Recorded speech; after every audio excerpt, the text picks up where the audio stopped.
नमस्कार. मी भाऊ तोरसेकर. तुम्ही बघत आहात प्रतिपक्ष. मित्रांनो, राहुल गांधी यांनी जे काय सध्या चालवलेलं आहे त्यामुळे एकूणच काँग्रेस पक्षामध्ये अधिकच पडझड होईल असं अनेकांना वाटते. काही जण गोंधळलेले आहेत की नेमकं राहुल गांधी काय करू इच्छितात हे अनेकांना कळत नाही.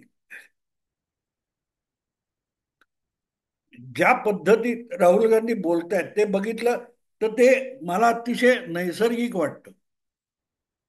नाचता येईना अंगण वाकडं अशी आपल्याकडे म्हण आहे. थोडक्यात आपलं अपयश झाकण्यासाठी बाकी दुसऱ्या प्रत्येकाच्या डोक्यावर खापर फोडायचं हा मानवी स्वभाव असतो. आणि ज्या वेळेला तुमच्या चहूबाजूला चमचेगिरी करणारे आणि तुमच्या चुकीवर पांघरण घालून दुसऱ्यांच्या डोक्यावर खापर फोडणारे लोक तुम्ही जमवलेले असतात, तेव्हा राहुल गांधींनी असं वागण्याला पर्याय उरत नाही. मित्रांनो, मला खूप आधीची 2012ची वगैरे गोष्ट आठवते.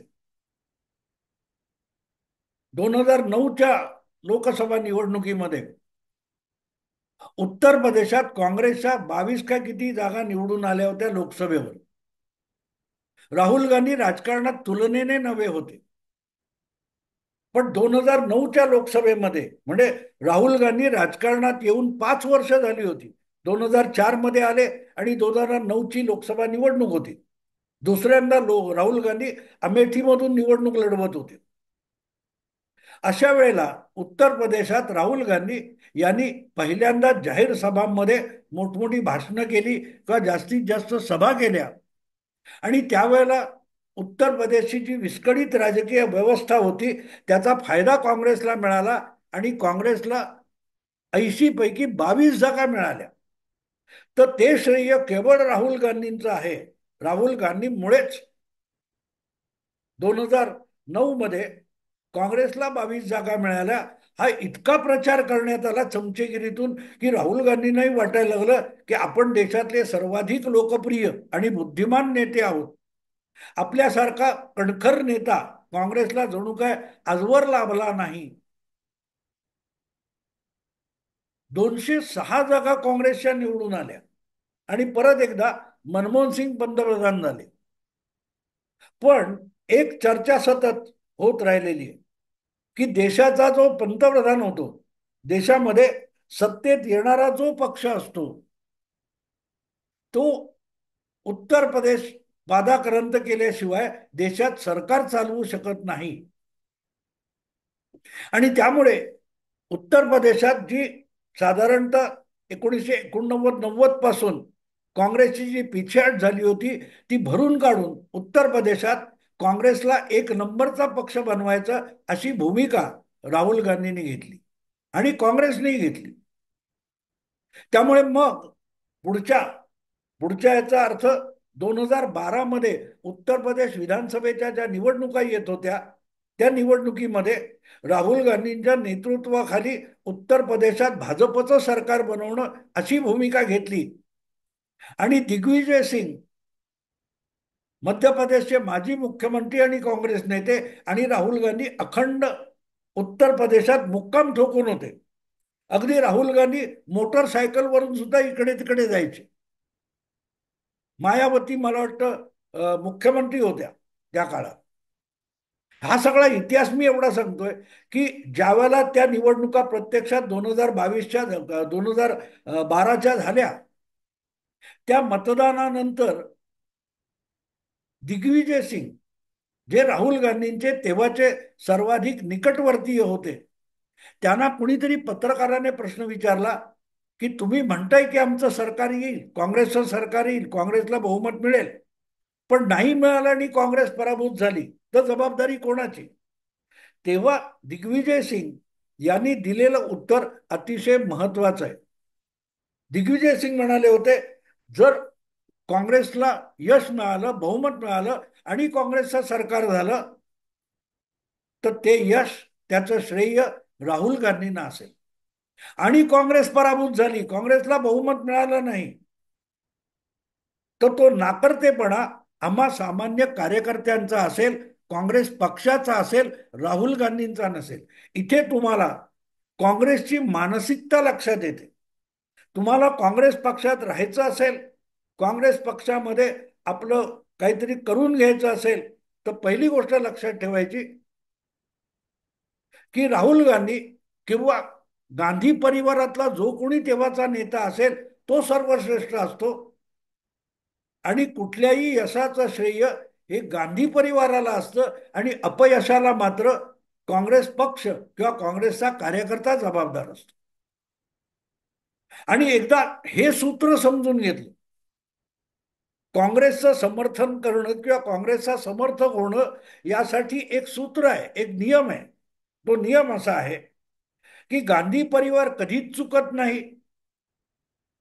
चुकली तर काँग्रेस पक्ष चुकतो आणि काँग्रेस पक्षाला यश मिळालं तर ते यश आणि त्याचं श्रेय हे गांधी परिवाराचं असतं. हे सूत्र तुम्ही समजून घ्या, तरच तुम्ही काँग्रेस समर्थक होऊ शकता. जे दिग्विजय सिंग यांनी तब्बल 13 वर्षापूर्वी उत्तर प्रदेश विधानसभेच्या निवडणुकीच्या दरम्यान सांगितलं होतं. राहुल गांधी आज सुद्धा बोलतात, त्यामध्ये नेमकं ते सूत्र आपल्याला सापडतं. गुजरातमध्ये जाऊन राहुल गांधींनी जे बिभीषण वगैरे भाषा वापरली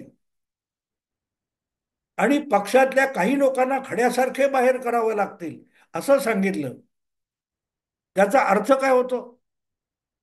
काँग्रेसचं नेतृत्व राहुल गांधी करतात, सोनिया गांधी करतात, प्रियांका वाड्रा करतात, गांधी परिवार करतो. सगळेच्या सगळे निर्णय गांधी परिवारातले लोक घेतात. अगदी कुठल्याही राज्याच्या विधानसभा निवडणुका असोत किंवा लोकसभेच्या निवडणुका असोत, कुठल्या कुठल्या निवडणुकांमध्ये कुठल्या कुठल्या पक्षांबरोबर युती आघाडी करायची किंवा आघाडी मोडायची, सगळ्याच्या सगळ्या जागा लढवायच्या की जागा वाटप करून मित्र पक्षांना सोबत घेऊन लढायचं, असे सगळेच्या सगळे राजकीय निर्णय, निवडणूक विषयक निर्णय काँग्रेस कार्यकर्ता घेतो का? नाही. नाना पटोले यांनी काँग्रेस पक्षाचा महाराष्ट्रात अध्यक्ष व्हायचं, हे ठरवतो कोण? नाना पटोले नाही ठरवत. तो ठरवणार कोण? तर राहुल गांधी किंवा प्रियंका वाड्रा. त्यांच्या जागी त्यांना बदलून हर्षवर्धन सकपाळ यांना आणायचं की नाही हे कोण ठरवतो? राहुल गांधी किंवा सोनिया गांधी. मुद्दा असा आहे की पटोले किंवा सकपाळ काय ते अपयशी ठरले तर जबाबदार ते, राहुल गांधी जबाबदार नाही. मुद्दा असा आहे की ज्यावेळेला तुम्ही एखाद्या जागी एका व्यक्तीची नेमणूक करता आणि त्याच्यावरती जबाबदारी पार टाकता, ती जबाबदारी तो माणूस पार पाडू शकला नाही तर तो जबाबदार आहेच. पण अशा चुकीच्या माणसाला ती जबाबदारी सोपवणारा हा जबाबदार कसा नसतो? पटोले असोत, अशोक चव्हाण असोत, बाळासाहेब थोरात असोत किंवा आता ते हर्षवर्धन सकपाळ असोत, ही मंडळी अपयशी ठरली किंवा यशस्वी ठरली तर जबाबदारी दोन्ही बाजूने त्यांची असली पाहिजे. पण गंमत अशी असते, काँग्रेसमध्ये जे जे काही निर्णय आता म्हणतात ना की जवळजवळ 90 निवडणुका गेल्या 10 वर्षामध्ये, 11 वर्षामध्ये राहुल गांधींनी हरून दाखवल्या. या सगळ्या निवडणुकांमध्ये सगळेच्या सगळे निर्णय, तिकीट वाटपापासून पक्षाच्या भूमिका, पक्षाची धोरणं, पक्षाचा कार्यक्रम, पक्षाची घोषणापत्र हे राहुल गांधी ठरवतात. आणि ती भूमिका, ते मुद्दे अपयशी ठरले तर काँग्रेस कशी काय जबाबदार असते? काँग्रेस काय आहे? काँग्रेस म्हणजेच गांधी परिवार असेल आणि गांधी परिवार नसेल तर काँग्रेसच नाही, ही जर भूमिका असेल तर यश असो किंवा अपयश असो ते गांधी परिवाराचं असलं पाहिजे. पण गंमत अशी आहे, गंमत आपल्याकडे गुन्हेगारी स्वरूपामध्ये अनेकदा तो गुन्हा होतो आणि मग त्याच्या आरोपीचा शोध चालू होतो. तेव्हा अनेकदा बोगस लोकांना पुढे करून आरोप अंगावर घेऊन खरा आरोपी सालसूद बाजूला निसटून जातो. त्यापेक्षा ही परिस्थिती वेगळी आहे का? निर्णय सगळे तुम्ही घेणार.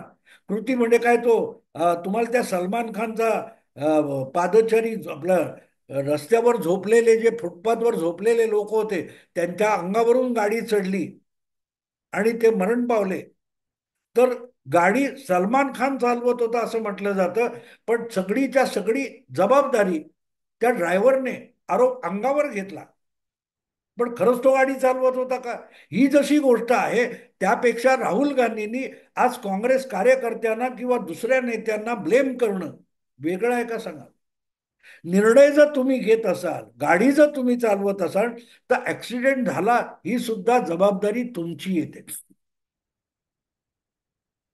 10-11 वर्षामध्ये पक्षाला वेगवेगळ्या लहान मोठ्या 90 पेक्षा अधिक निवडणुकांमध्ये पराभूत व्हावं लागलंय, आणि सगळेच्या सगळे निर्णय राहुल गांधी करत असतील, तर मग पक्ष किंवा इतर नेते बिभीषण कसे होतात?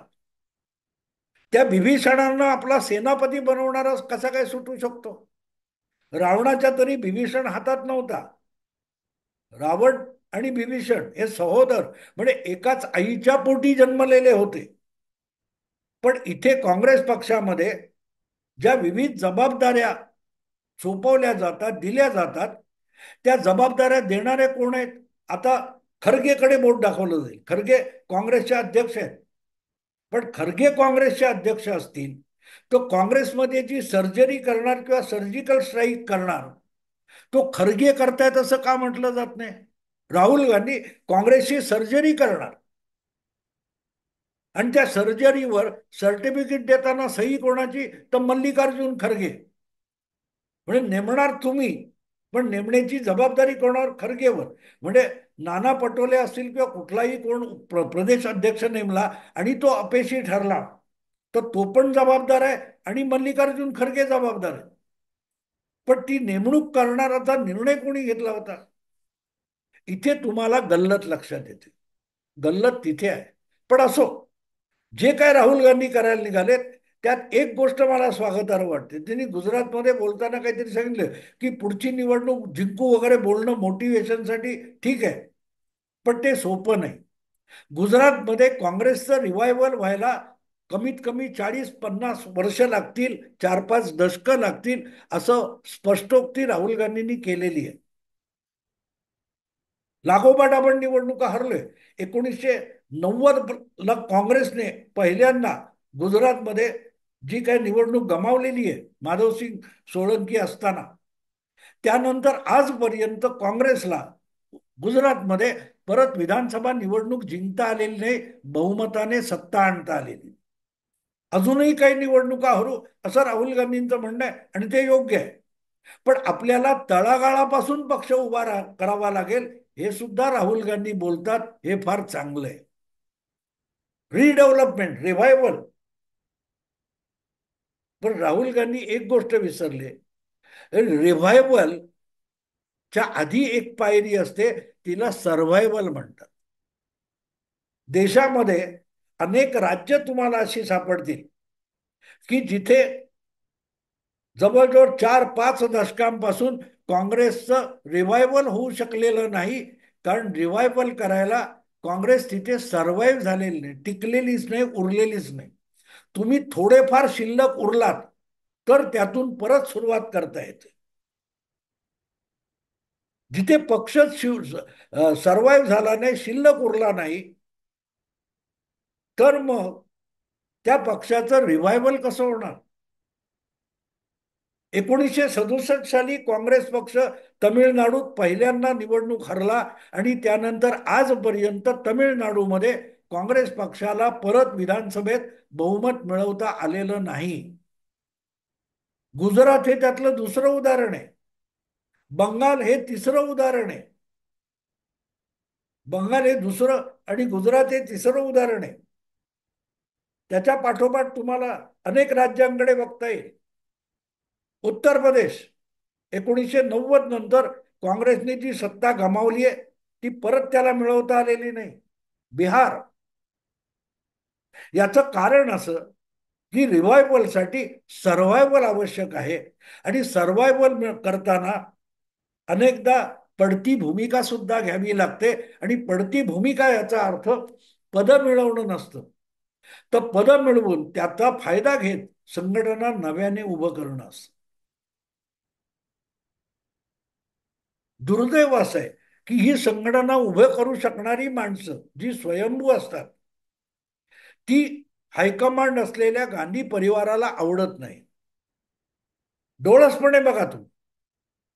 2014 मध्ये दिल्लीतली सत्ता गमावल्यानंतर दिल्लीतच काम करणाऱ्या सचिन पायलटला राजस्थानचा प्रदेश अध्यक्ष म्हणून नेमण्यात आलं आणि त्याने 2018 मध्ये तुमचा काय ती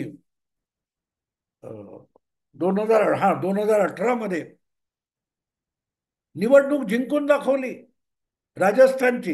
राजस्थानमध्ये काँग्रेसला बहुमत आलं.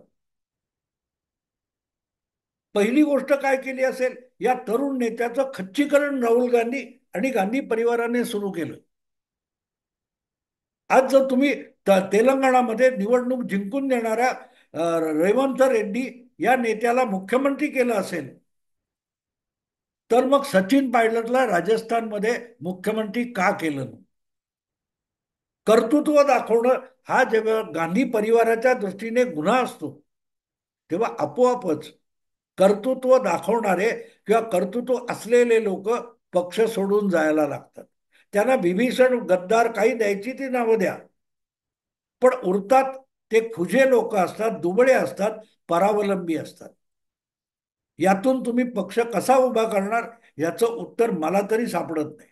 हा, पण एक गोष्ट आहे की सगळ्याच्या सगळ्या जागा लढवून नवं नेतृत्व राज्यामध्ये उभं करणं, हा जो पर्याय राहुल गांधींनी निवडला असेल, तर तुमच्या बिहारमध्ये तो पप्पू यादव किंवा कन्हैया कुमार या नव्या नेत्यांना पुढे करून लालूंच्या जोखडा खालून काँग्रेस पक्षाला बाहेर काढण्याची भूमिका राहुल गांधींनी घेतली असेल तर मला ती योग्य वाटते. ठीक आहे, 10 आमदार पण मिळणार नाही, पण राज्याच्या प्रत्येक मतदारसंघामध्ये काँग्रेस पक्षाचा निदान एक 10-12 कार्यकर्त्यांचा घोळका तयार होईल आणि त्यात ज्यांच्याकडे झुंजार वृत्ती आहे अशा लोकांना सोबत घेऊन नव्याने काँग्रेस संघटना उभा करण्याच्या दृष्टीने राहुल गांधी जात असतील तर त्याचं स्वागत केलं पाहिजे. कारण रिव्हायवल आवश्यक आहे. ज्या वेळेला तुम्ही आता असं गेल्या वेळेला विधानसभेत बिहारच्या फक्त 70 जागा काँग्रेस पक्ष लढला, तो सुद्धा नितीश कुमार वेगळे झाले म्हणून. त्याच्या आधीच्या निवडणुकीत काँग्रेस पक्ष काहीतरी 40 जागा लढला होता आणि 40 पैकी 34 का किती आले, ठीक आहे, पण 70 जागा लढून 19 वर आले. कारण जितके कमी मतदारसंघ लढवता आघाडी करून, तडजोड करून, तितक्या उरलेल्या मतदारसंघामधून तुमचं संघटन रसातळाला जातं. उलट कमी पराभूत झालेल्या जागी जर तुमचा कार्यकर्ता उभा राहिला असेल तर तो पुढल्या निवडणुकीपर्यंत तयारी करतो आणि त्यातले काही लोक परत जिंकून तुमचं संख्याबळ वाढत जातं. राहुल गांधी म्हणूनच अधिकाधिक जागा लढवणं आणि जागा वाटपाच्या नादी न लागणं या भूमिकेत गेले असतील तर ते नवी काँग्रेस उभी करतायत असं मान्य करावं लागतं आणि त्याचं स्वागत करावं लागेल. स्वागत करावं लागेल आणि जबाबदारी पुढे येऊन घ्यावी लागेल. हो, जसं देवेंद्र फडणवीसांनी जबाबदारी घेतली, पराभवाची जबाबदारी माझ्यावर आहे. नरेंद्र मोदी अनेक राज्य विधानसभेच्या निवडणुकीच्या पराभवाची जबाबदारी सुद्धा आपल्या डोक्यावर घेतात. डोक्यावर घेतात, पराभवापासून पळ नाही काढत. राहुल गांधींना खरोखरचा नेता व्हायचा असेल आणि नव्याने काँग्रेसला संजीवनी द्यायची असेल तर पहिली गोष्ट, पराभवाला आपण जबाबदार आहोत, कार्यकर्ता नाही, दुय्यम नेता नाही, या भूमिकेत राहुल गांधींना जावं लागेल. पप्पू यादव आणि कन्हैया कुमार याने पुढे करून बिहारमध्ये जे राजकारण राहुल गांधी खेळू इच्छितात ते शेवटापर्यंत नेण्याची हिंमत दाखवतात का हे बघावं लागेल. आणि ती त्यांनी दाखवली तर असं म्हणावं लागेल की राहुल गांधी काँग्रेसचं पुनरुज्जीवन करण्यासाठी योग्य दिशेने पुढे चाललेले. मित्रांनो, आत्ता थांबतो. आवडलं लाईक करा, शेअर करा आणि प्रतिपक्षाला सबस्क्राईब करा. नमस्कार.